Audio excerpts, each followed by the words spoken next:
There are a lot of reasons to add sweetness to cocktails. Usually when we're using fresh lemon, fresh lime, we know that we need a little bit of sweetness, not to make the drink sweet, but to balance out the bitterness and the sourness that those fruits bring to the cocktails that we're making. So there are a lot of things that we can use. Obviously our whole liqueur range brings us that opportunity to sweeten things, but I'm talking more specifically about our sugars.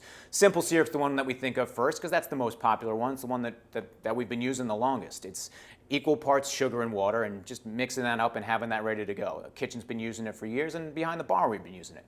And we can adjust that if we want to adjust that formula a little bit. Say we want to have a smaller glass, or we want to have a little bit of a richer syrup. We can do 2 parts sugar to 1 part water and adjust that on the fly, which gives us the ability to add more sweetness without quite as much liquid going in the glass.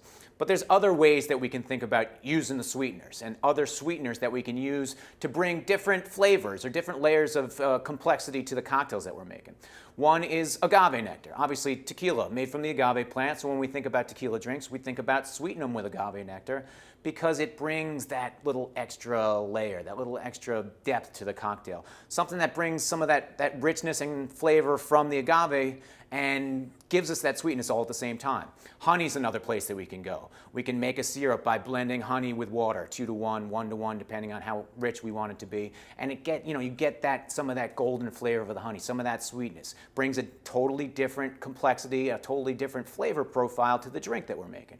And we can go on down the line. We can do demerara syrups and brown sugar syrups and all kinds of anything that we have in sugar form, we can make that into a syrup and just experiment, see what that flavor is going to do to our cocktails. That's the fun part, playing around.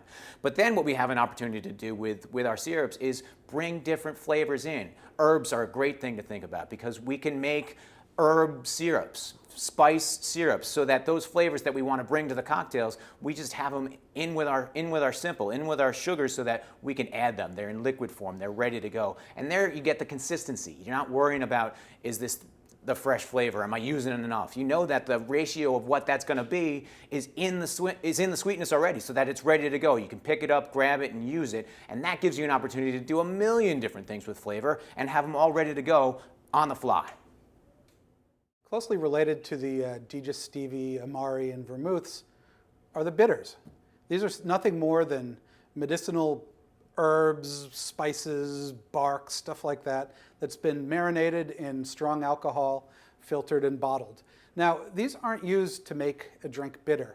They're used to tie the other flavors together. Just a few dashes, a little accent, will bring out other flavors in the drink. It will add complexity and layers of flavor.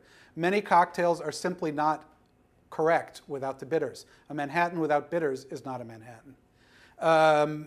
There are many kinds now. We used to only have the regular yellow cap Angostura, but now you've got orange bitters, Angostura orange, Reagan's orange, Fee's orange, the Bitter Truth orange.